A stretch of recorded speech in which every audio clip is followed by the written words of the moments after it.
Hi hello friends, welcome to Navami channel. ಎಲ್ಲರೂ ಚೆನ್ನಾಗಿದ್ದೀರಾ ಅನ್ಕೋತೀನಿ. ನಾನು ಇವತ್ತು ನಿಮಗೆ ಎಣ್ಗಾಯಿ ಮಾಡೋದು ಹೇಗೆ ಅಂತ, ಬದನೆಕಾಯಿ ಎಣ್ಗಾಯಿ ಮಾಡೋದು ಹೇಗೆ ಅಂತ ಹೇಳ್ಕೊಡ್ತಿದ್ದೀನಿ. ಇದಕ್ಕೆ ಬೇಕಾಗಿರೋ ಪದಾರ್ಥಗಳು: ಈರುಳ್ಳಿ ತೊಗೊಂಡಿದ್ದೀನಿ, ಹಚ್ಚಿರೋಂಥ ಈರುಳ್ಳಿ, ಬೆಳ್ಳುಳ್ಳಿ ಒಂದು 2, ಕರಿಬೇವು ಸ್ವಲ್ಪ, ಟೊಮೆಟೊ ಒಂದು ಟೊಮೆಟೊ ದಪ್ಪದಾಗಿರೋ ಒಂದು ಟೊಮೆಟೊ, ಒಂದು 4 ಹಸಿಮೆಣ್ಸಿನ್ಕಾಯಿ, ಒಂದು 4 ಒಣಮೆಣ್ಸಿನ್ಕಾಯಿ, ಸ್ವಲ್ಪ ಕೊತ್ತಂಬರಿ ಸೊಪ್ಪು, ಪುದೀನ ಸ್ವಲ್ಪ, ಮತ್ತು ಸ್ವಲ್ಪ ತುರಿದಿರುವಂಥ ಕಾಯಿ ತುರಿ.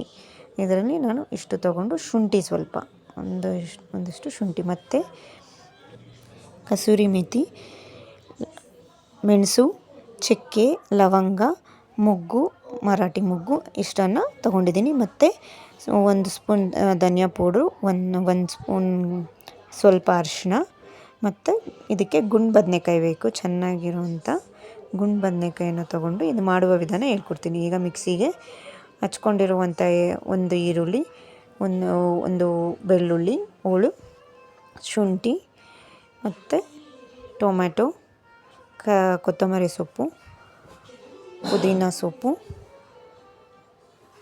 ಇದಕ್ಕೆ ಮತ್ತು ಸ್ವಲ್ಪ ಕಾಯಿ ತುರಿ ಹಾಕಿ, ಮೆಣಸಿನ್ಕಾಯಿ ಮುರಿದು ಹಾಕ್ಕೊಳ್ಳಿ. ಒಂದು ಮೆಣಸಿನ್ಕಾಯಿ, ಹಸಿಮೆಣಸಿನ್ಕಾಯಿ ಎರಡನ್ನೂ ತೊಗೊಂಡಿದ್ದೀನಿ. ಇದನ್ನೆಲ್ಲ ಹಾಕಿ ಇದಕ್ಕೆ ಮತ್ತು ತಗೊಂಡಿರುವಂಥ ಎಲ್ಲ ಮಸಾಲೆ ಪದಾರ್ಥಗಳನ್ನೆಲ್ಲ ಹಾಕ್ಕೊಂಡು, ಅದಕ್ಕೆ ರುಚಿಗೆ ತಕ್ಕಷ್ಟು ಸ್ವಲ್ಪ ಅರಿಶಿನ ಒಂಚೂರು ಹಾಕ್ಕೋತಿದ್ದೀನಿ, ಮತ್ತು ಧನಿಯಾ ಪೌಡರ್ ಹಾಕ್ಕೋತಿದ್ದೀನಿ. ಇಷ್ಟನ್ನು ಹಾಕ್ಕೊಂಡು ಗ್ರೈಂಡ್ ಮಾಡ್ಕೊಳ್ಳಿ ಚೆನ್ನಾಗಿ.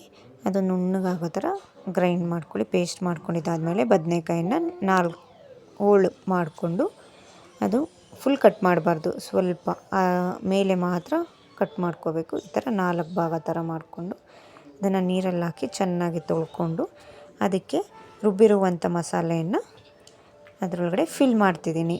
ಫಿಲ್ ಮಾಡಿ ಎಲ್ಲವನ್ನು ಸೈಡ್ ಇಡ್ತಿದ್ದೀನಿ. ನೋಡಿ, ಈ ಥರ ಫಿಲ್ ಮಾಡ್ಕೋಬೇಕು. ಸ್ವಲ್ಪ ಗಟ್ಟಿ ಇರಬೇಕು ಮಸಾಲೆ. ತುಂಬ ನೀರು ಹಾಕ್ಕೊಂಡು ರುಬ್ಬಕ್ಕೆ ಹೋಗಬೇಡಿ. ತುಂಬ ನೀರು ಹಾಕ್ಕೊಂಡು ರುಬ್ಬಕ್ಕೆ ಹೋದರೆ ಈ ಥರ ಪೇಸ್ಟ್ ನಿಮಗೆ ಸಿಗೋದಿಲ್ಲ. ಅದಕ್ಕೆ ಸ್ವಲ್ಪ ಗಟ್ಟಿಯಾಗಿ ರುಬ್ಕೊಳ್ಳಿ. ಈಗ ಬಾಣಲಿ ಇಟ್ಟು, ಬಾಣಲಿಗೆ ಸ್ವಲ್ಪ ಎಣ್ಣೆ ಹಾಕ್ಕೊಂಡು, ಅದಕ್ಕೆ ಸಾಸಿವೆ ಎಣ್ಣೆ ಕಾದ್ಮೇಲೆ ಸಾಸಿವೆ ಹಾಕಿ, ಅದಕ್ಕೆ ಕರಿಬೇವು,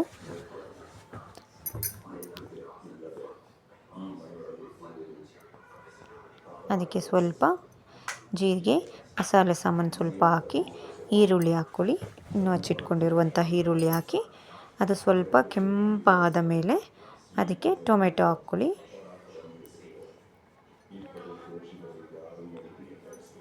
ಸ್ವಲ್ಪ ಟೊಮೆಟೊ ಹಾಕ್ಕೊಂಡು ಚೆನ್ನಾಗಿ ಅದು ಬಾಡಿಸ್ಕೊಳ್ಳಿ.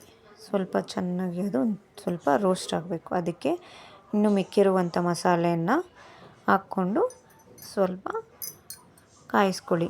ಅದಾದಮೇಲೆ ಅದಕ್ಕೆ ನಾವು ಫಿಲ್ ಮಾಡಿರುವಂಥ ಬದನೆಕಾಯಿಗಳನ್ನ ಅದರೊಳಗಡೆಗೆ ಹಾಕಿ, ಅದನ್ನು ಚೆನ್ನಾಗಿ ಕುದಿಯಲು ಬಿಡಬೇಕು ಫ್ರೆಂಡ್ಸ್.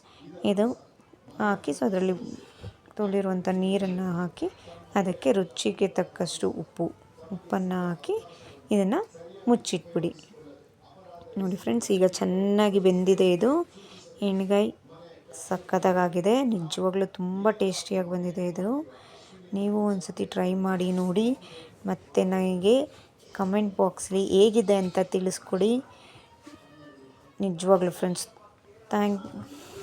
ಇದನ್ನು ಚಪಾತಿ ಜೊತೆ ತಿನ್ಬೋದು, ರೊಟ್ಟಿ ಜೊತೆ ತಿನ್ಬೋದು, ಏನರಲ್ಲಿ ಬೇಕಾದ್ರೂ ತಿನ್ಬೋದು. Thank you for watching friends.